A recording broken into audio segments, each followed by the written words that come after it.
Okay, hi everyone, again welcome to textbook super coaching platform. तो बच्चों, आज के इस सेशन के अंदर हम गेट 25 के मेमोरी बेस्ड क्वेश्चन को हम डिस्कस करेंगे, जो आपका एग्जाम हुआ था कल, है ना। तो थोड़ा सा रेफरेंस के साथ बात करेंगे, है ना, विथ रेफरेंस बुक्स। मैं क्यों बोल रहा हूँ कि कुछ रेफरेंस भी मैं लेकर आया हूँ, ठीक है। इसलिए मैंने कल नहीं बताया था, कंप्लीट क्वेश्चन मेरे पास आ जाएंगे। तो मैंने बोला था कि मैं मेमोरी बेस्ड क्वेश्चन उसका डिस्कशन ले लूँगा और आपको आंसर बताऊँगा। ज़्यादा डीप में आप देखते हो ना तो कंफ्यूज हो जाते हो। तो आप देखो किस टाइप के क्वेश्चन और कहाँ से बने हैं। मैं क्यों बार बार रेफरेंस बुक्स का नाम लेता हूँ, क्योंकि रेफरेंस बुक से एज इट इज क्वेश्चन बनते हैं। इसलिए हर सेशन के अंदर आपको रेफरेंस बुक्स का नाम इसलिए लिया जाता है। आप पढ़ो ना पढ़ो, बट एक बार जरूर उसको देखो, ठीक है। तो चलिए, तो गेट 25 जो एग्जामिनेशन हुआ आपका 2025, ठीक है, उसमें एमसीक्यूज, एमएसक्यू और एनईटी, इनऑर्गेनिक केमिस्ट्री की बात करें, ठीक है। तो एमसीक्यूज जो है वो 9 क्वेश्चन आपको बनाए गए, एमएसक्यू आपके 6 क्वेश्चन बनाए गए हैं और एनईटी 2 क्वेश्चन आपको बनाए गए। अगर हम देखिए तो टोटल आपको 17 क्वेश्चंस इनऑर्गेनिक केमिस्ट्री से पूछे गए, ठीक है। 17 क्वेश्चन, और मैंने प्रीवियस अभी जो सेशंस लिए थे उसमें बताया था कि 17 to 18 क्वेश्चन आपको इनऑर्गेनिक केमिस्ट्री से बनते हैं, ठीक है। इस बार एमएसक्यू ज़्यादा पूछे गए हैं प्रीवियस जो भी गेट एग्जामिनेशन हुए थे, ठीक है। और इस बार कोऑर्डिनेशन केमिस्ट्री और ऑर्गोनोमेटल केमिस्ट्री ज़्यादा पूछा गया है। इस वजह से मेरे हिसाब से बहुत सारे बच्चे ऑर्गोनोमेटलिक केमिस्ट्री नहीं पढ़ के गए होंगे। रिएक्शन ऑफ ऑर्गोनोमेटलिक केमिस्ट्री जो मैंने बोला था आपको, ऑक्सीडेटिव एडिशन, रिडक्टिव एलिमिनेशन, ऑर्थोमेटलेशन। तो उस वजह से मुझे ऐसा लगता है कि ये जो पेपर गया होगा कुछ बच्चों को टफ गया होगा या मॉडरेट गया होगा, है ना। बहुत ईजी नहीं गया होगा, और जिन बच्चों ने पढ़ा होगा उनको ईजी लगा होगा, ठीक है। तो आप भी आपकी राय पुट करिएगा। तो मेरे हिसाब से इनऑर्गेनिक का जो पोर्शन था वो मॉडरेट टू टफ की तरफ जा रहा था, मॉडरेट टू टफ की तरफ जा रहा था, मॉडरेट से टफ की तरफ जा रहा है, ठीक है।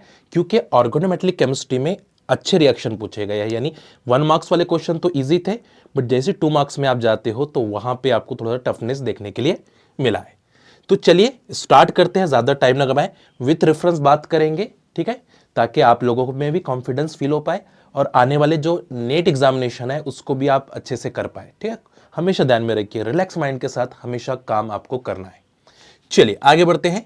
इस टेलीग्राम पे मैं अभी सेशन की पीडीएफ दे दूंगा, तो @नदीम सर टेक्स्ट बुक आप इसको ज्वाइन कर लीजिएगा ताकि आपको ये पीडीएफ मिल पाए। चलिए, और सेशन अगर आपको वैल्यूएबल लगा, है ना, तो आप अपनी कमेंट्स एंड लाइक जरूर पुट करें, सेशन को शेयर भी आप कर सकते हैं। चलिए, तो पहली बात आ जाती है, पहला पूछा गया था हाइपर फाइन लाइंस, है ना, hyper fine lines of CH2OH radical, और इसमें बोला था कि ऑल हाइड्रोजन्स आर कपल्ड।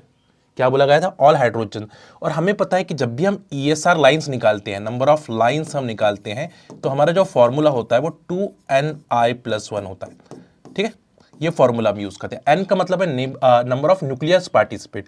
तो इस कार्बन के नेबर में ये न्यूक्लिया है और इस ऑक्सीजन के नेबर में ये न्यूक्लिया है, तो आपको 2 बार लेना पड़ेगा, 2Nbi+1। 2 टाइम्स आप क्यों ले रहे हो? बिकॉज ये डिफरेंट हाइड्रोजन है, ये डिफरेंट हाइड्रोजन है, इसका एनवायरमेंट अलग है, इसका एनवायरमेंट अलग है ना। तो 2 into number of hydrogen is the 2, I value of hydrogen कितनी होती है? ½ + 1, एंड दिस 2 और 2 कैंसल, कितना आ गया? 3, ठीक है। 2 इंटू नंबर ऑफ हाइड्रोजन, ये हाइड्रोजन 1 है और इसकी आई वैल्यू कितनी आती है? ½ + 1, तो 2 कैंसल, कितना आ जाएगा आपका? ये 2 आ जाएगा, 2 आ जाएगा, 1 + 1 2, और total number of hyper fine lines आपकी आ जाएगी 6 हाइपर फाइन लाइंस। मुझे नहीं लगता कि इसमें किसी ने गलती करी होगी, ठीक है, सभी ने 6 ही लिख कर आए होंगे, ठीक है। सेकंड, ये भी बहुत ही इजी क्वेश्चन आपको पूछा गया था, क्योंकि आपको हिंट दे दी गई थी कि पिंक है और ब्लू है, यानी कहीं ना कहीं आपके इंटेंसिटी बढ़ रही है, इंटेंसिटी बढ़ रही है, और ये पार्शियली अलाउड भी बोला गया था आपको, ठीक है। तो ये जो कॉम्प्लेक्स आपको दिख रहा है, दैट कॉम्प्लेक्स एक्चुअल में कैसे दिखता है आपको? कोबाल्ट H2O/6, और ये क्या करे? स्टेबलाइज करे CO/4/2, है ना। तो ये 2, एक निगेटिव चार्ज आ जाएगा, एक कॉम्प्लेक्स पे एक निगेटिव, 2 कॉम्प्लेक्स 2 निगेटिव, इसके ऊपर +2 चार्ज आ रहा है। तो कोबाल्ट +2 ये स्पिन अलाउड होते हैं, लेपर्ड फॉरबिडेंट्स होते हैं, लेपर्ड फॉरबिडेंट्स होते हैं, ठीक है। इसलिए यहाँ पे पिंक कलर आपको दिया गया है, पिंक कलर। और जैसे यहाँ पे एसिल के साथ आप रिएक्शन करें तो ये कन्वर्ट हो रहा है टेट्राहाइड्रल कॉम्प्लेक्स में, टेट्राहेड्रल कॉम्प्लेक्स, और टेट्राहेड्रल कॉम्प्लेक्स मोर इंटेंस होते हैं ऑक्टाहेड्रल कॉम्प्लेक्स से। ये भी स्पिन अलाउड होते हैं, लैपोर्ट फॉरबिडेंस होते हैं, बट पार्शियली, अब पार्शियली अलाउड बोल सकते हैं हम इसको, है ना, यहाँ पे पार्शियली अलाउड से आपको बोला जा सकता है इसको, कोबाल्ट सियरफॉल को, और इस वजह से मोर इंटेंस है। ठीक है, तो ये क्या होता है, इसमें सेंटर ऑफ सिमेट्री अब्सेंट होती है और यहाँ पे सेंटर ऑफ सिमेट्री प्रेजेंट होती है। तो इसकी जो ईमैक्स है, हम बोलते हैं ना ईमैक्स, किसकी है, टेट्राहेड्रल की ईमैक्स ज़्यादा होती है ऑक्टाहेड्रल से, मोलार एब्जॉर्प्टिविटी, तो इस ये मोर इंटेंस हो जाएंगे। ठीक है, और ये भी आपको पूछा गया, देखिए मैं थोड़ा सा आपको समझाने की कोशिश करता हूँ। ये क्वेश्चन है ना, ये हाउस क्राफ्ट से ही उठाया गया, यहाँ पे डिफ्रेंसिएशन करने के लिए बोला गया था कि cobalt Cl4 2 negative, cobalt H2/6। ठीक है, ये पिंक कलर आपको दिखाता है और ये ब्लू कलर आपको दिखाता है। ठीक है, आफ्टर रिएक्शन, इसको जब रिएक्शन करते हैं हम, ठीक है, और ये हमने ऑलरेडी हमारे यूट्यूब सेशन में ही लिया है। यूट्यूब सेशन के अंदर अगर आप कोऑर्डिनेशन की यूट्यूब लेक्चर देख रहे हो, ठीक है, उसमें हमने ऑलरेडी ले चुके हैं, रिएक्शन भी लिया है ऑलरेडी, ये क्वेश्चन बनाया जा चुका है आपके प्रीवियस स्टेट लेवल एग्जामिनेशन के अंदर, नेट एग्जामिनेशन में, और उसी को मॉडिफाइड करके पूछा गया था। सेकंड, इधर जाएंगे आप यहाँ पे, तो जीनॉन की रिएक्शन आपको दी गई थी, इसे हम एसिड बेस रिएक्शन भी बोलते हैं। ठीक है, एसिड, तो XeF2 reaction with xenon reaction with fluorine, the formation of XeF2, और XeF2 reaction with the strong Lewis acid। तो ये strong Lewis acid है, इसको हैलाइड एक्सेप्टर बोलते हैं। तो यहाँ से क्या हो रहा है, ये वन हैलाइड एक्सेप्ट कर रहे हैं, एक हैलाइड एक्सेप्ट करेंगे। ठीक है, और एक हैलाइड एक्सेप्ट करेंगे तो आपके पास बचे हुए कितने हैं, फ्लोरीन 3 फ्लोरीन है, जीनॉन कितने हैं, 2 है, and the formation of this octahedral complex, salt formation reaction हो रही है। और इस सॉल्ट फॉर्मेशन रिएक्शंस में आपको पूछा है कि इसमें नंबर ऑफ लोन स्पेयर आपको पूछे गए थे, नंबर ऑफ लोन पेयर यानी total number of lone pair. ठीक है, अब मैंने कहा था जीनॉन जीनॉन के बीच में कभी बॉन्डिंग नहीं हो सकती, जीनॉन और जीनॉन के बीच में कभी बॉन्डिंग नहीं होती, इसमें बीच में कौन आ जाएगा, फ्लोरीन आ जाएगा, फ्लोरीन आपको देखने के लिए मिलेगा। ठीक है, फिर तो xenon that containing 8 valence electron, तो इसके पास 3 लोन पेयर आते हैं और ये आपका बॉन्ड पेयर है। ठीक है, यहाँ पे आपके पास 3 लोन पेयर है और ये आपका बॉन्ड पेयर है। अब यहाँ पे हम काउंट करेंगे, आराम से देखिएगा, है ना, ये काउंट करेंगे। फ्लोरीन के पास भी कितने अभी, 1 2 3। अगर हम बोलेंगे फ्लोरीन, क्योंकि ये 2 इलेक्ट्रॉन कंट्रीब्यूट कर रहा है, यहाँ पे 2 इलेक्ट्रॉन यहाँ कंट्रीब्यूट कर रहा है, 1 इलेक्ट्रॉन यहाँ, तो ये आपके वैलेंस है, तो इसके पास 2 लोन पेयर है, इनके पास 3 लोन पेयर है। Every terminal fluorine are 3 lone pair. और ये एज इट इज क्वेश्चन मैंने लिया हूँ आपके वाईटी सेशन में लिया है, पेड में तो हम ले लेते हैं, वाईटी में भी लेते हैं, ताकि आपके जो वाईटी स्टूडेंट हैं उनका लॉस ना हो। अगर आपको नहीं चाहिए आप जाके प्रीवियस सेशन जरूर चेक करिएगा मेरे, कि मैं झूठ बोल तो नहीं रहा हूं। Same question acid base reaction, acid base chemistry के अंदर हमने इसको पढ़ा है।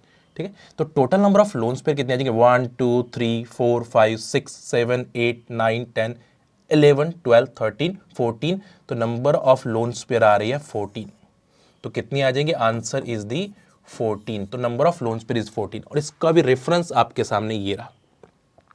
ठीक है, ये मॉलिक्यूल्स आएगा। ठीक है, और इसमें लोन्स पेयर आपको पूछी गई थी, है ना, लोन्स पेयर आपको पूछी गई है, तो मॉडिफाइड बनाई जाएंगी, ये ध्यान में रखिएगा। जीनॉन के पास होती है 8, तो ये पार्टिसिपेट करे। ठीक है, और यहाँ पे फ्लोरीन 2 लोन्स पेयर है, इसके पास 3 लोन्स पेयर है। ठीक है, अब हो सकता है कि आपको आने वाले एग्जामिनेशन में बॉन्ड एंगल पूछ ले इसका, तो कितना आता है, 140 से 160, depends on the counter ions पे डिपेंड करेगा। ठीक है, तो अगर इसका बॉन्ड एंगल आपको पूछा है, तो ये आपको हाउस क्राफ्ट से दिया गया है कि जब भी xenon difluoride reaction with this fluorine acceptor with pentafluoride AS5 के साथ कर सकते हो, SbF5 के साथ करते हो, BrF5 के साथ NBA, है ना, ये सब रिएक्शन आपको दी गई, इनके साथ हैलाइड एक्सेप्टर रिएक्शन होगी, and the formation of this types of the moiety.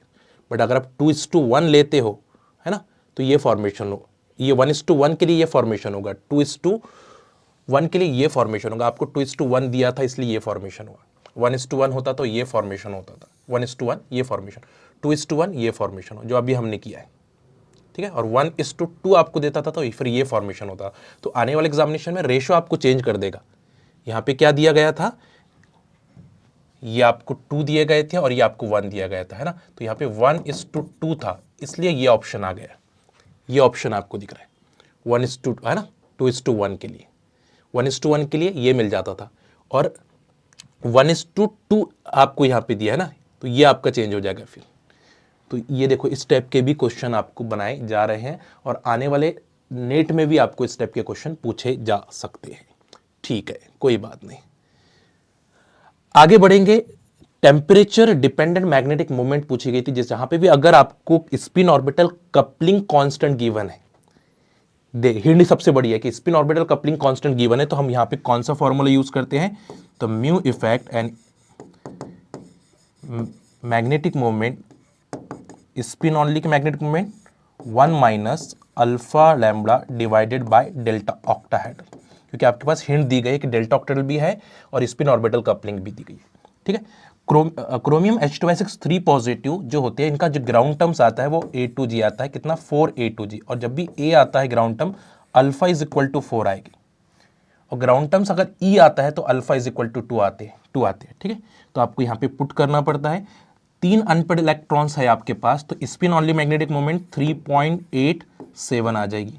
ठीक है, 1 माइनस, ठीक है 1 माइनस यहाँ पे कितना आ जाएगा, अल्फा कितना है 4 इंटू 92 सेंटीमीटर इनवर्स आपको दिया है, डिवाइडेड बाय 1740 100 सेंटीमीटर इनवर्स दिया है।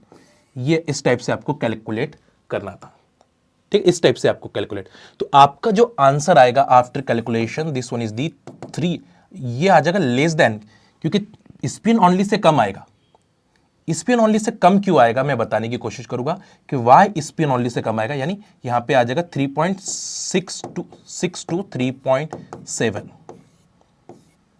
3.6 से 3.7 के आसपास आपको देखने के लिए मिलेगा। ठीक है, बट इस 3.8 से कम होगा, 3.8 से कम होगा। क्यों होगा, जब भी आपका लेस देन हाफ फील्ड होता है, लेस देन हाफ फील्ड है ना, देखो मैं आपको बता दूं, जब भी आपका लेस देन हाफ फील्ड होता है, जब भी लेस देन हाफ फील्ड दिख रहा है क्रोमियम, तो यहां पे कपलिंग कांस्टेंट वैल्यू जो होती है, कपलिंग कांस्टेंट जिसको हम बोलते हैं स्पिन ऑर्बिटल कपलिंग, वो पॉजिटिव में आती है। दी थी ना आपको 92 दिया था आपको, इसका ना 92 दिया गया था। और जब मोर देन हाफ फील्ड होते हैं तो स्पिन ऑर्बिटल कपलिंग आपकी निगेटिव आती है, स्पिन ऑर्बिटल कपलिंग जो आती है निगेटिव आती है। अगर आपकी पॉजिटिव आती है ना, जैसे कि आपको यहां पे दिया है D1 D2 D3 D4, तो इसमें spin only greater than mu effect, spin only greater होगी म्यू इफेक्ट से, म्यू इफेक्ट। ठीक है, यानी अगर आपका D3 है तो D3 का स्पिन ऑनली आता है 3.87, तो उससे कम होगा किसके लिए, D1 D2 D3 D4 के लिए उससे कम होगा। और मोर देन हाफ फील्ड आता है D6 D7 D8 D9, तो यहाँ पे mu effect is greater than spin only, उससे ज्यादा हो जाएगा। ठीक है, तो ये ऑलरेडी आपके नेट एग्जामिनेशन में पूछा गया है 2022 को। ठीक है, और अभी गेट एग्जामिनेशन में आपको ये D1 D2 D3 के बीच में आपको पूछा जाए, D3 आपको पूछा है, तो यहां पे क्या आ जाएगा, म्यू इफेक्ट जो स्पिन ऑनली है, magnetic moment off spin only greater होगी स्पिन ऑर्बिटल से, स्पिन ऑनली। ठीक है, इस वजह से आंसर आपका 3.6 से 3.7 आप लिखोगे, तो उसके बीच में आपने लिखा होगा तो आंसर आ जाएगा। समझ में आ गया आपके? ठीक है, क्लियर है? तो जहां पे 3.7 आएगा वो आंसर आपको देखने के लिए मिलेगा। ठीक है, ये आपको ये फॉर्मूला आपको यूज करना था, ये रेफरेंस है आपका, और ये सेम कोई चीजें हमने हमारे sessions YT session one shot revisions में भी किया है। उम्मीद करते हैं कि आप लोग समझ पाओगे। तो क्लियरिटी आ गई है। तो ये सारे पॉइंट्स की मैं आपको बताने की कोशिश कर रहा हूं कि रेफरेंस के साथ हम समझने की कोशिश कर रहे हैं ताकि आप लोग गलती ना करें।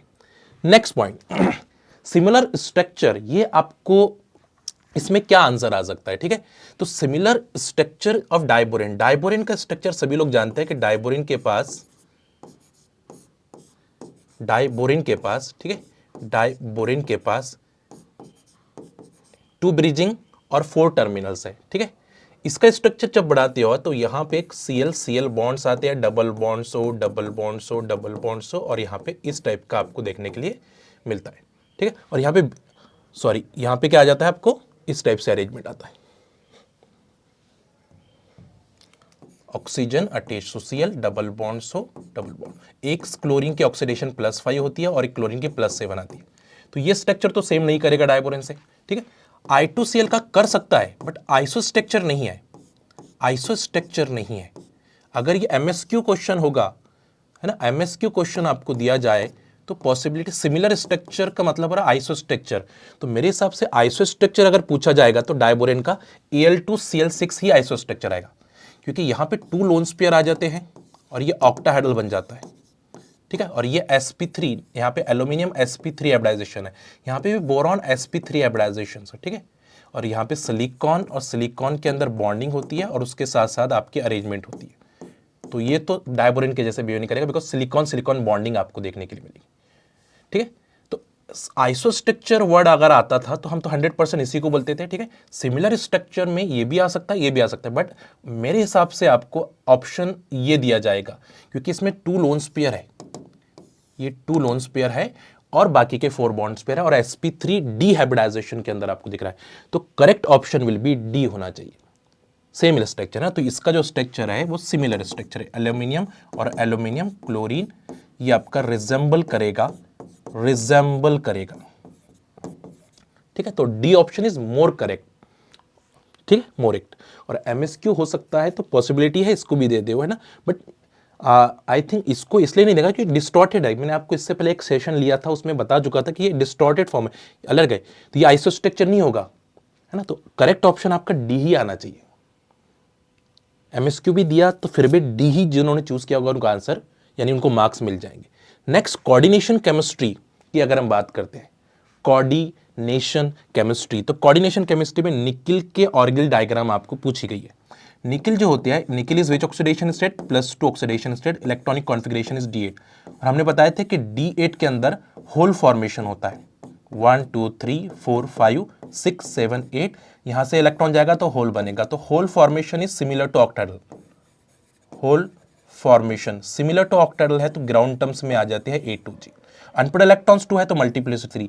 तो आपकी जो डायग्राम बनेगी वो इस टाइप से बनेगी, ठीक है। यहाँ पे आ रहा है 3F 3P, ठीक है। सबसे लोवेस्ट एनर्जी में आ रहा है A2G, 3A2G। उसके बाद कौन आते हैं 3T2G, उसके बाद कौन आते हैं 3T1G F वाले, और सेम सिमेट्री आ रही है parallel to each other, 3T1G P आपको मिलेगा, ठीक है। तो सबसे लोवेस्ट एनर्जी के अंदर आएंगे A2G से T2G, उसके बाद A2G से T1G F, और सबसे हाईएस्ट एनर्जी में A2G से T1G P। तो मैंने इसको डायरेक्ट लिख दिया है कि सबसे लोवेस्ट एनर्जी के अंदर 3A2G है ना, डायरेक्ट लिया, आपको पेयरिंग करना था इसमें, ठीक है। उसके बाद ये ट्रांजिशन आएगा, ये ट्रांजिशन आएगा, क्योंकि आपको किस फॉर्म में दिया है, सेंटीमीटर इनवर्स में दिया, लैम्बडा नैनोमीटर्स में नहीं दिया, सेंटीमीटर इनवर्स के अंदर आपको दिया गया है। तो आपको इस टाइप से मैच करना था। मुझे नहीं लगता कि इसमें किसी ने गलती किया होगा। सेम केसेस हमने ऑलरेडी हमारे एग्जामिनेशन में प्रीवियस सेशन में भी डिस्कस किए हैं। जो लोग रेगुलरली हमारे देखते हैं, मैं झूठ बोल रहा हूँ तो आप मुझे ज़रूर कमेंट करके बताइएगा कि हमने ये पढ़ा है कि नहीं पढ़ा है। सेम एग्जाम्पल्स पढ़ा है, ठीक है, बल्कि हमने इसका लुमिनोसेंस भी पढ़ा था, अमाइन वाला, ठीक है। चलिए नेक्स्ट है, यहाँ पे दिया था कि metal metal bond is equal to 3.5 और ग्रेटर देन 3.5 किन किन मॉलिक्यूल्स का आ जाएगा, ठीक है। और यहाँ पे हम यूज करते हैं मॉलिक्यूलर ऑर्बिटल डायग्राम। सबसे लोवेस्ट एनर्जी में आते हैं सिग्मा, उसके बाद आते हैं पाई, उसके बाद आते हैं डेल्टा, ठीक है। डेल्टा एंटी बॉन्डिंग, पाई एंटी बॉन्डिंग और सिग्मा एंटी बॉन्डिंग, ठीक है। तो ये डायग्राम जनरली हम यूज करते हैं इसके अंदर, ठीक है। तो क्रोमियम की ऑक्सीडेशन कितनी आ रही है, chromium is the +2 oxidation state. अगर क्रोमियम +2 ऑक्सीडेशन में है तो D4 कॉन्फ़िगरेशन आएगा। तो इधर अगर D4 आ रहा है और इधर भी D4 आ रहा है तो 8 इलेक्ट्रॉन्स है, तो 1 2 3 4 5 6 7 8। तो बॉन्ड ऑर्डर कैसे हो जाएगा आपका, 8 - 0 डिवाइडेड बाई 2 इज 4। तो ये आ गया इसका 4 बॉन्ड ऑर्डर, ठीक है। इसका भी आप निकाल सकते हैं। HPO4 आपको दिया गया है। HPO4 का स्ट्रक्चर सबसे पहले बनाना है आपको, double bond so attach to OH, O negative और O नेगेटिव। तो एक कॉम्प्लेक्स पे 2 नेगेटिव चार्ज है, तो 4 पे -8 आएगा, -8 बाहर जाएगा तो +8 होगा, +8 - 2 +6 ऑक्सीडेशन स्टेट। तो एक मॉलिब्डेनम की +3 आ रही, मॉलिब्डेनम की +3 आ रही है। मॉलिब्डेनम किसके नीचे है, क्रोमियम मॉलिब्डेनम। तो chromium is which oxidation state, molybdenum की अगर हम बात करते हैं तो मॉलिब्डेनियम क्रोमियम के नीचे आ रहा है, ठीक है, क्रोमियम के नीचे आ रहा है। तो ये this molybdenum is +3 oxidation state, 4D3 आ जाएगा 3। अगर मैंने 3 लिखा, यहाँ पे 3 लिखा तो 6 है, तो 6 इलेक्ट्रॉन फिल हो जाएगा ऐसे, ठीक है। और 6 डिवाइडेड बाई 2 इज 3 आ रहा है। तो ये तो आंसर नहीं आ सकता क्योंकि यहाँ पे बॉन्ड ऑर्डर 3 आ रहा है। इसके अंदर बॉन्ड ऑर्डर 1 आएगा, मेटल मेटल बॉन्ड से, बिकॉज इससे निकाल नहीं सकते, इसको मेटल मेटल बॉन्ड फॉर्मूले से हमें निकालना पड़ेगा, ठीक है। और यहाँ पे देखो SO4 आपको दिया है, तो SO4 का स्ट्रक्चर हम बनाते हैं इस टाइप से। तो एक SO4 पे 2 निगेटिव चार्ज है, तो ये जगह 4 -8 उधर जाएगा तो +8 हो जाएगा, है ना। एक SO4 पे 2 निगेटिव चार्ज, 4 SO4 पे 8 निगेटिव चार्ज, 8 निगेटिव को बाहर लेकर जाओगे तो +8 -2 +6 ऑक्सीडेशन स्टेट, तो एक मॉलिब्डेनम की +3 आ जाएगी, एक मॉलिब्डेनम की आपकी +3 आ जाएगी। ये बराबर चार्ज देखना आपने 3 है या 2 है, मेरे एक बार जरूर बताइएगा आपने, है ना। तो SO4 आपको दिया है, H2O/2 दिया है, 2 निगेटिव है ना, 2 निगेटिव है। तो यहाँ पे अगर चार्ज बराबर देखना है ना, अगर हो सकता है कि मुझसे चार्ज की गड़बड़ हो तो आप मुझे ज़रूर कमेंट करके बताइएगा, है ना, क्योंकि मेमोरी बेस है, इसमें जो क्वेश्चंस मुझे आए हैं मैं उसके बेस पर प्रॉपर आपको बता रहा हूँ, और रेफरेंस के साथ बताने की कोशिश करो, चेंज नहीं होगा, ठीक है। तो SO4 दिया गया है, ठीक है, और मोलिब्डेनियम आपको दिया गया है, मोलिब्डेनियम आपको दिया गया है, तो ये क्या हो जाएगा, 8 उधर जाएगा तो कितना हो जाएगा, +8 +6 ऑक्सीडेशन स्टेट, तो यहाँ पे +3 ऑक्सीडेशन स्टेट की जैसा दिख रहा है, अगर ये -2 होगा तो, ठीक है।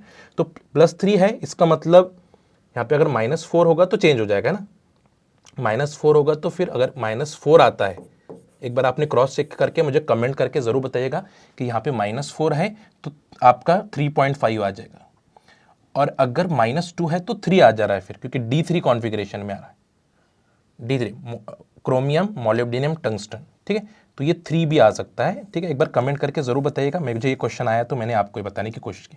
तो -2 है या +2 है, सॉरी -4 है, -4 होगा तो 3.5 आ जाएगा, ठीक है, और अगर -2 होगा तो 3 आ जाएगा। फिर आपका जो आंसर आपको दिखाई दे रहा है वो A है, ठीक है, A है, समझ में आ गया है। तो ओनली ये आपको 4 दिया गया है, यहाँ पे 1 3 है, 3 है, तो ये ऑप्शन आ जाएगा। और अगर ये MSQ है तो फिर A और D आ जाएगा। अगर -4 चार्ज है तो 3.5 आएगा, -2 है तो 3 आ जाएगा। तो एक बार मुझे ज़रूर कमेंट करके बताइएगा, आपको याद होगा तो, क्योंकि मेमोरी बेस है, तो आप ज़रूर मुझे कमेंट करके बताएं कि सर कॉम्प्लेक्स पे -4 चार्ज है या -2 है, ठीक है। इसका भी मैंने एक रेफरेंस लाया है, जैसे कि ये कि यहाँ पे आपको मोलिब्डेनियम H2/4 2 निगेटिव आपको दिया गया है ना, 2 निगेटिव। अब ये सेम केस है, इसमें बॉन्ड ऑर्डर 3 है, ठीक है।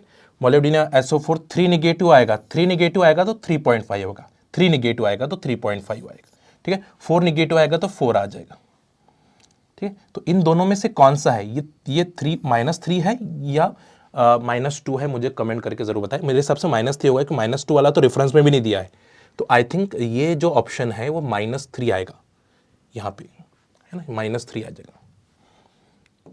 से। तो रेफरेंस बुक्स में भी नहीं है, तो ये -2 ना होके -3 हो सकता है आपका। एक बार मुझे ज़रूर बताइएगा बेटा ना, -3 होगा तो 3.5 और -2 होगा तो 3 आएगा, तो कमेंट करके ज़रूर बताइएगा। अगर -3 है तो फिर आपका D ऑप्शन भी आंसर आ जाएगा, तो ये कमेंट करके ज़रूर बताइएगा आप लोग, ठीक है। आप लोगों को याद होगा तो ज़रूर। ये रेफरेंस है, कहाँ से उठाया गया क्वेश्चन है, ये रेफरेंस आपके सामने, ठीक है, दिया गया है अटकिन से और मेसलर एंड टारस बुक से। चलिए, ऑर्गेनोमेटेलिक केमिस्ट्री के रिएक्शंस पूछे गए आपको। ऑर्गेनोमेटेलिक केमिस्ट्री से काफ़ी रिएक्शन पूछे गए हैं। पहला रिएक्शन आपको पूछा गया, आप सभी लोग जानते हैं कि देखिए कितने इलेक्ट्रॉन सिस्टम है, जिरकोनियम होते हैं 4, Cp है तो 10 आ जाएगा, और 2 अल्किल ग्रुप है तो ये 2 आ जाएगा, 16 इलेक्ट्रॉन कॉम्प्लेक्स जनरली क्या करते हैं, बीटा हाइड्राइड एलिमिनेशन करते हैं, क्योंकि इसके पास बीटा हाइड्रोजन प्रेजेंट है। देखिए यहाँ पे क्या है, बीटा हाइड्रोजन प्रेजेंट है, तो ये क्या करेगा, अगोस्टिक इंटरेक्शन करेंगे और यहाँ पे beta hydride eliminations are take place, beta hydride elimination. और जब भी बीटा हाइड्राइड एलिमिनेशन होती है तो ओलिफिन फॉर्मेशन हो जाते हैं। क्या फॉर्मेशन होते हैं आपके, ओलिफिन फॉर्मेशन हो गए, यहाँ पे H आ जाएगा और ये आ जाएगा CH2CH3, ठीक है। इसी टाइप से दिया था, आप मुझे ज़रूर बताइएगा। फिर नेक्स्ट में आपको हीटिंग दी है, तो कहीं ना कहीं आप क्या करोगे, क्योंकि आपने यहाँ पे डायरेक्ट PME3 लगाया है, तो इसका मतलब पहले कहीं ना कहीं अल्केन बाहर निकला होगा, यहाँ से रिडक्टिव एलिमिनेशन होगी। तो 18 इलेक्ट्रॉन कॉम्प्लेक्स, 16 18 में चले गया, और 18 electron complex generally shows reductive elimination. If metal is the higher oxidation state, they shows reductive elimination. A reductive elimination is always C's. Trans reductive elimination is not possible. तो यहाँ से alkane बाहर निकल जा रहा है, ठीक है, अल्केन यानी CH3 आपका बाहर निकल रहा है, और the formation of this moieties है ना, ये मॉइटी आपकी फॉर्मेशन हो रही है, zirconium attach to olefin attach to Cp attach to Cp, और यहाँ पे अनसैचुरेटेड कोऑर्डिनेट साइट, और इस अनसैचुरेटेड कोऑर्डिनेट साइट पर आपने किसको ऐड किया है, PMA3 को, ये एसोसिएट हुआ है। तो that is the mechanism of this reaction. ठीक है, तो ये आपका प्रोडक्ट मिलेगा, और यहाँ पे क्या फॉर्मेशन हो रहा है, अल्केन फॉर्मेशन हो रहा है। तो यहाँ पे कौन कौन सी रिएक्शन हुई, पहले हुई beta hydride elimination, beta hydride. तो condition for the beta hydride elimination is the 16 electron complex beta hydrogen, क्योंकि आपके प्रोडक्ट में ओलिफिन दिया था, तो ओलिफिन जब फॉर्म होता है, जब बीटा हाइड्रेट एलिमिनेशन होती है, जब भी आपको ओलिफिन फॉर्मेशन होगा। ठीक है, और कहीं ना कहीं हाइड्रोकार्बन आपका बाहर निकला है, आपको दिखाई दे रहा है। चलिए नेक्स्ट देखिए, ये जो नेक्स्ट रिएक्शन आपको दिख रही है प्लैटिनम, सेम रिएक्शन मैंने अपने सेशन में लिया है। इस रिएक्शन का नाम है ऑर्थोमेटलेशन रिएक्शन, क्योंकि यहाँ पे आपको क्या दिया, ऑर्थो पोजीशन के ऊपर CH3, और ये क्या करेगा, मेटलेशन करेगा। क्या करेगा, ऑर्थोमेटलेशन करेगा। यहाँ पे क्या हो रही है, ऑर्थोमेटलेशन हो रही है। ठीक है, एंड दिस, इसे बोलते हैं मॉडिफाइड ऑक्सीडेटिव एडिशन, क्योंकि यहाँ पे oxidative addition followed by reductive elimination है, तो इसको हम बोलते हैं ऑक्सीडेटिव एडिशन, ऑक्सीडेटिव एडिशन। उसके बाद हम रिडक्टिव एलिमिनेशन करते हैं, फॉलोड बाय रिडक्टिव एलिमिनेशन आपको बोला है, तो ये ऑर्थोमेटलेशन के अंदर आ जाते हैं। ठीक, तो पहले क्या होगा, यहाँ पे ये हाइड्रोजन जो है वो रिंग फॉर्मेशन करेगा। ठीक है, और platinum, platinum attach to CH2 attach to, ये जैसे कि वैसे है ना, आराम से लिखिएगा ताकि आपसे गड़बड़ ना हो पाए। तो ये आंसर दिखाने के लिए आपको भाई देखो किस टाइप की रिएक्शन हुई है। ठीक है, तो यहाँ पे ऑर्थोमेटलेशन हो गया है। ठीक है, यहाँ पे आ जाएगी CH2 डायरेक्ट लैटेज, और यहाँ पे हाइड्रोजन आपका बाहर निकाल दे रहा हूँ। ठीक है, बाहर निकाल दे रहा हूँ, ये CH2 जैसे वैसे की मॉइटी, ये मॉइटी जैसे के वैसे जो आपके नीचे दी हुई थी। ठीक है, और ये PET3 वाला लिगैंड जैसे के वैसे, तो इसे मॉडिफाइड ऑक्सीडेटिव एडिशन भी बोलते हैं। ठीक है, मॉडिफाइड ऑक्सीडेटिव, तो प्लैटिनम 10 और 4 कितने का 14, और ये 16, तो 16 electron complex shows oxidative addition, और मॉडिफाइड इसको बोलते हैं ऑर्थोमेटलेशन। ठीक, तो ये उसके बाद हमने क्या किया, रिडक्टिव एलिमिनेशन किया। जैसे आपने रिडक्टिव एलिमिनेशन किया, तो यहाँ से CH3, ये CH2 बन गया CH3, ये CH2 क्या बन गया CH3, और आपको ये प्रोडक्ट मिल गए। तो ये रिडक्टिव एलिमिनेशन हुआ, क्या हुआ, रिडक्टिव एलिमिनेशन, और ये फॉर्मेशन हो गया। ठीक है, तो यहाँ पे जो CH2 था, ठीक है, यहाँ पे CH2 मिलकर ये रिंग बन गई।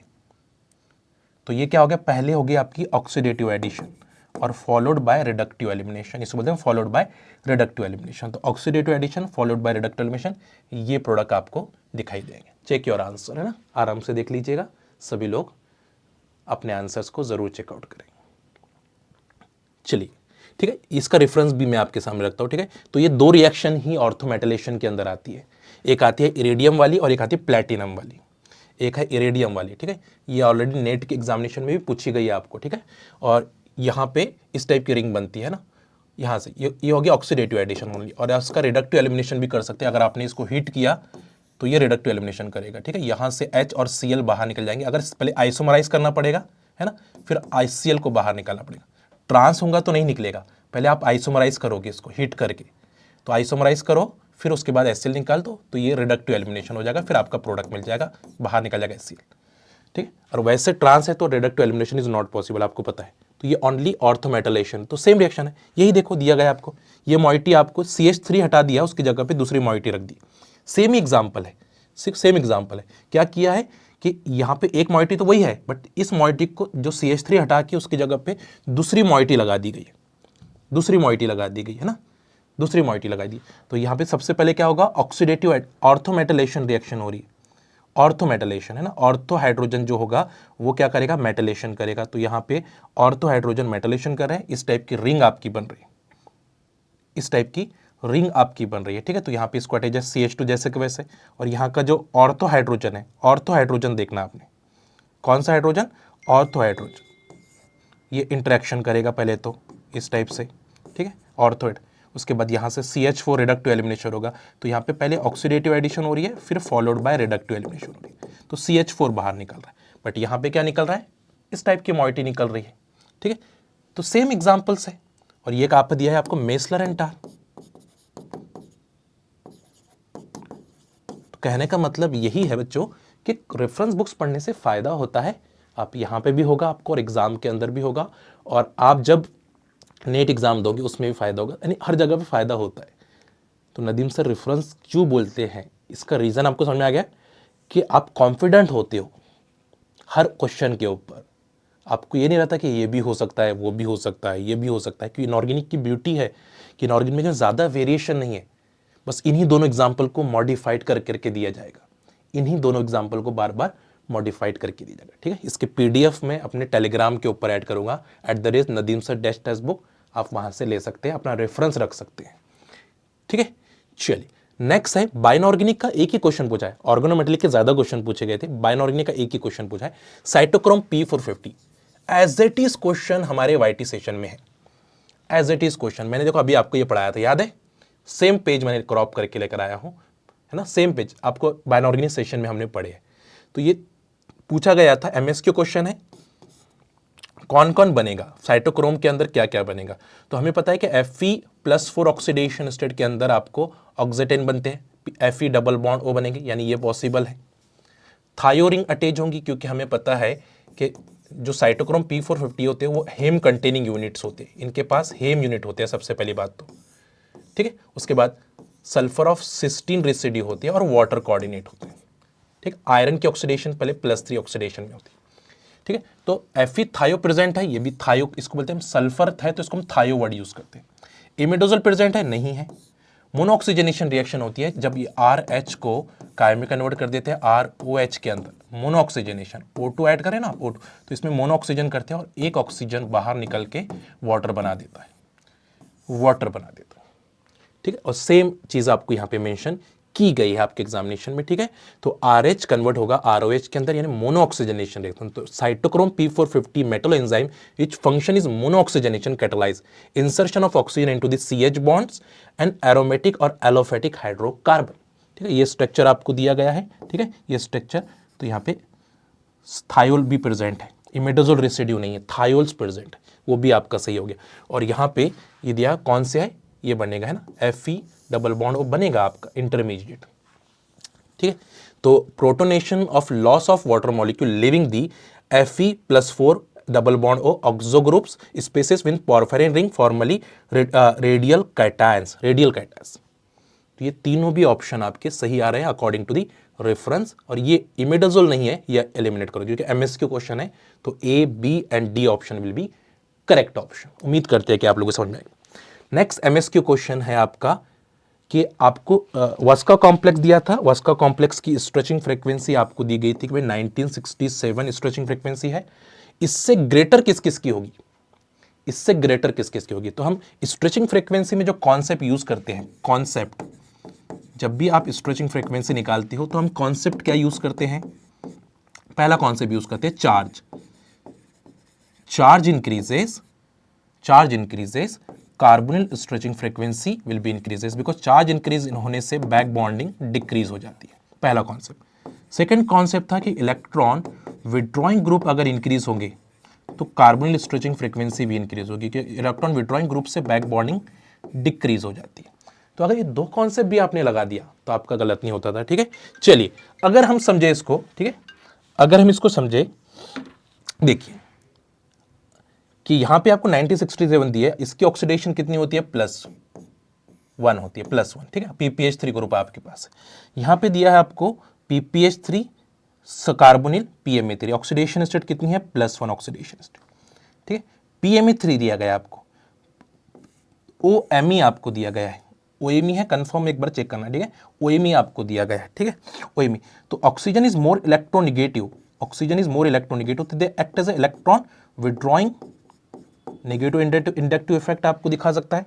ठीक है, तो ये ध्यान में रखना कि यहाँ पे आ जाएगा एक, तो दूसरा है इसकी भी निकाल देंगे आप, ऑक्सीडेशन स्टेट आपकी +1 आ रही है, बट ET आपका इलेक्ट्रॉन डोनेटिंग है, तो ये तो कम आ जाएगा, यानी B ऑप्शन नहीं आ सकता क्योंकि electron donating, ET is the electron donating groups. ठीक है, PPH3 यहाँ पे PPH3 है, NCMe3 है आपका, CO है आपका, ये +1 ऑक्सीडेशन स्टेट में आ रही है। आपको कार्बोनिल और इसमें कंपेरिजन करना है, तो N double bond C attach to Me। ठीक है, अटैच टू Me, इस टाइप से आपको दिया गया है, इस टाइप से आपको दिया गया है। ठीक है, this is called also is sigma donor ligand, ये भी आपका सिग्मा डोनर लिगेंड है, और इसकी ऑक्सीडेशन स्टेट आपकी +3 दी गई है, तो है। ठीक है, तो इसकी स्ट्रेचिंग फ्रीक्वेंसी 100% ज़्यादा होगी, इसमें कोई डाउट नहीं है, कोई डाउट नहीं है। ठीक है, अब ये भी +1 है, ये भी +1 है, ये भी +1 है, तो हमें चेकआउट करना पड़ेगा डोनेटिंग और विड्रॉइंग ग्रुप्स, है ना। तो ये डोनेटिंग है, ये तो नहीं आएगा, बी तो बिल्कुल नहीं आएगा, ठीक है। अब यहाँ पे NCMA3 और यहाँ पे कौन है, क्लोरीन आपको दिया गया है, क्लोरीन, NCMA3 और क्लोरीन।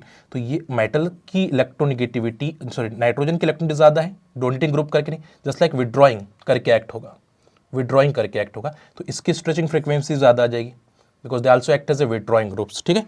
और यहाँ पे भी क्या आ जाएगा, निगेटिव इंडक्टिव इफेक्ट आपको देखने के लिए मिल रहा है, withdrawing oxygen is more electronegative, donating नहीं होगा, ठीक है, विड्रॉइंग करके होगा, तो यहाँ पे भी स्ट्रेचिंग फ्रीक्वेंसी बन जाएगी। तो आपका जो आंसर आ जाएगा, यहाँ पे मैं लिख देता हूँ, आंसर ए आना चाहिए, उसके बाद आपका आना चाहिए सी और आपका आना चाहिए डी। तो ACD MSQ के अंदर आपका सही आ जाएगा, ठीक है। यहाँ पे आ जाएगा ABD आ जाएगा, यहाँ पे ACD आपका करेक्ट ऑप्शन आ जाएगा, ठीक है। तो इस टाइप से आप कर सकते हो, ठीक है, ये आपको दिया गया है, ठीक है। नेक्स्ट, हाँ, सेम क्वेश्चन आपको ऑलरेडी पूछा गया था आपके नेट एग्जामिनेशन में, ठीक है, बहुत पुरानी बात है, 2015 के आसपास है, बट रोडियम के जगह पर इरेडियम की जगह पर रोडियम दिया गया था, ठीक, इरेडियम की जगह पे रोडियम, ठीक।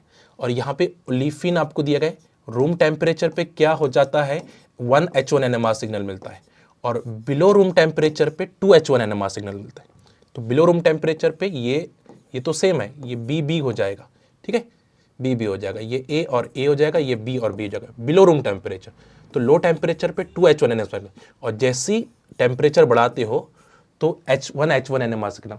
What is the reason behind it, इसका रीजन क्या होगा, क्या रीजन है इसके पीछे का, कि ये एक सिग्नल दे रहा है आपको हाई टेम्परेचर के ऊपर, कि जैसे टेम्परेचर बढ़ाओगे तो ये कोलैप्स होना शुरू हो जाएगा, अल्कीन क्या करेगा, कोलैप्स होगा, इस टाइप से रोटेट करेगा कैची के जैसे, है ना। रिजिड, पहले अगर लो टेम्परेचर रिजिड हो जाते हैं तो ये सीस ट्रांस हो जाएगी, है ना।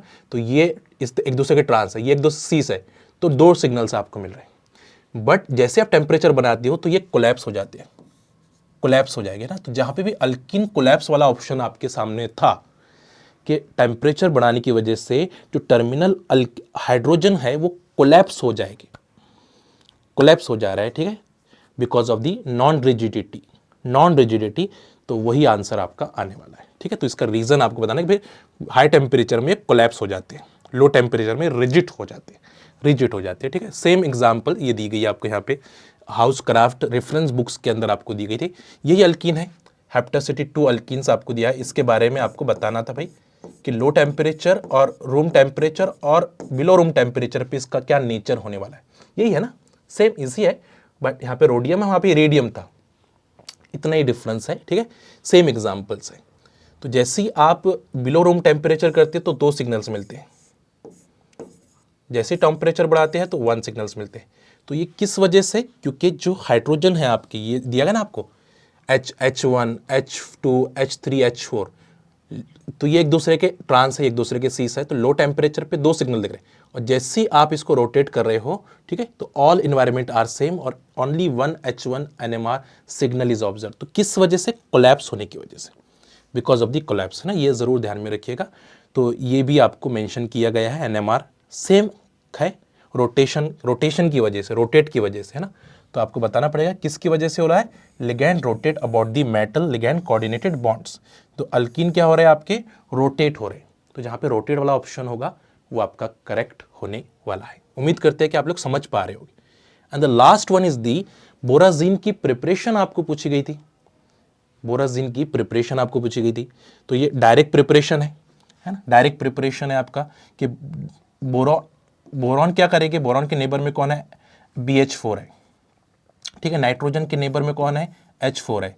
तो डायरेक्ट प्रिपरेशन ऑफ बोराजीन आपका पॉसिबल है, यहाँ भी पॉसिबल है, पॉसिबिलिटी है, यहाँ पे भी डायरेक्ट प्रिपरेशन है। अगर ये 250 के अबाव होता था तो पॉलीमराइजेशन करता था, ठीक है। अभी तो बोराजीन बनेगा 100% B3N3S6, और अगर आप इसको greater than 250 degree Celsius temperature करते हैं तो ये BN बन जाएगा, बोरोनाइट्रल्स आपको बन जाएगा greater than 250 degree Celsius temperature. तो जब जाके ये पॉलीमराइजेशन करते हैं, ठीक है। यहाँ पे तो ट्राइक्लोरोबोराजिन बन रहा है क्योंकि इसका नेबर क्लोरीन है, इसका नेबर ये, तो ये डायरेक्ट प्रिपरेशन नहीं बन रही यहाँ पे B3N3Cl3 और H3, तो रिडक्शन आपको करना पड़ेगा जब जाके बोराजिन बनेगा। तो रिडक्शन है ही नहीं यहाँ पे दिया, तो इसलिए नहीं होगा, ठीक है। और यहाँ पे डायरेक्ट प्रिपरेशन है, ये तो 100% पॉसिबल है, डायरेक्ट प्रिपरेशन ऑफ बोराजिन। तो B3N3H6, तो ऐसा ऑप्शन आपके पास जहाँ पे होगा वो आंसर आ जाएगा। फर्स्ट ऑप्शन है, सेकंड ऑप्शन है और फोर्थ ऑप्शन है। ये ऑप्शन नॉट पॉसिबल, तो ये सी ऑप्शन है। तो A, B, D option will be correct. Direct preparation, तो ये भी डायरेक्ट प्रिपरेशन है, ये भी डायरेक्ट प्रिपरेशन हो रही है, ठीक है। इसका भी हमने लिया था आपको डायरेक्ट प्रिपरेशंस के बारे में। तो पॉलीमराइजेशन कब होगा? जब 250 ग्रेटर टेम्परेचर होता है। 150 180 तक कोई ज़्यादा टेंशन की बात नहीं है, पर जैसे 200 प्लस चले जा रहा है, 250 प्लस चले जा रहा है, तो वो पॉलीमराइज करेंगे, ठीक है। तो यहाँ पे बोराजिन कहाँ कहाँ बन रही है ये आपके सामने है। चलिए, क्लियर है। तो उम्मीद करते हैं कि आप सभी लोगों ने जो हमारे सेशन चल रहे हैं वाईटी के ऊपर, उन्हीं में से बहुत सारे क्वेश्चन एज इट इज आपको देखने के लिए मिले। इसलिए मैंने बोला ना, हार्डवर्क जो करते हो आप साइलेंटली करो, ठीक है। मेक योर सक्सेस नॉइज, है ना, फिर आपकी सक्सेस बहुत शोर करेगी, ठीक है। तो देखिए, अभी भी जो सेशन हमारे चल रहे हैं, जैसे वाईटी के ऊपर अब नेट के लिए सेशन चल रहे हैं, मैराथन सेशन, हम उसमें नेट प्रिडिक्टर लेकर आए हैं, ठीक है। हमने net predictor, net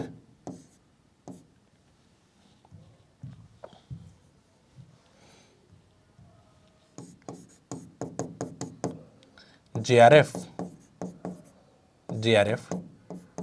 questions predictor, question and concept predictor हम लेकर आए हैं, ठीक है। तो प्रेडिक्शन करेंगे कि कहाँ से क्वेश्चन बन सकते हैं, ठीक है।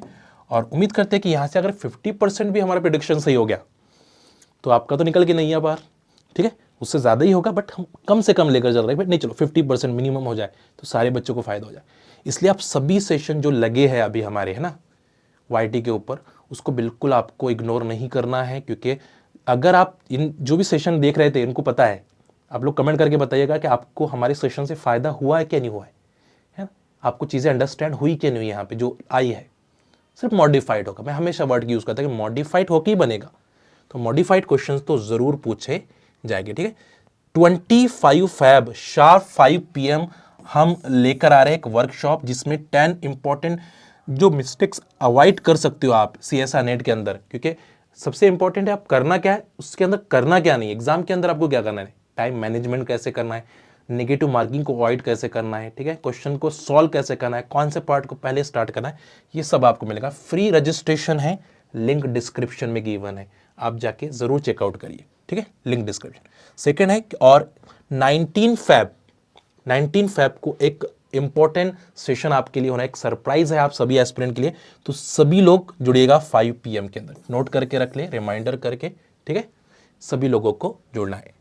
चलिए, ज़्यादा टाइम ना करके मिलते हैं अगले सेशन में। होपफुली इस मेमोरी बेस्ड क्वेश्चन से आपको कुछ ना कुछ बेनिफिट ज़रूर मिला होगा, और आने वाले जो भी मैराथन सेशन होंगे उनसे भी आपको बहुत ज़्यादा बेनिफिट मिलेगा। इसलिए आप सभी लोगों को जुड़ना है, ठीक है। मेरा टाइमिंग आप सभी लोगों को पता है 8 PM, है ना, मेरे जो सेशन का जो टाइमिंग है आप सभी लोग जानते हैं, 8 PM आपको जुड़ना है, 8 PM शार्प इवनिंग, सब लोग फ्री भी रहते हैं उस टाइम, तो आपको सबको जुड़ना है। गारंटी रहता है कि इनऑर्गेनिक के जो क्वेश्चन है वो हमारे सेशन से मिलेंगे। मैं कोशिश पूरी कर रहा हूँ, 100% मैं अपना दूंगा, आपको आपका 100% देना है। तो क्या आप अपना 100% दोगे? कमेंट बॉक्स में ज़रूर बताएं। चलिए, मिलते हैं फिर डायरेक्ट सेशन के अंदर।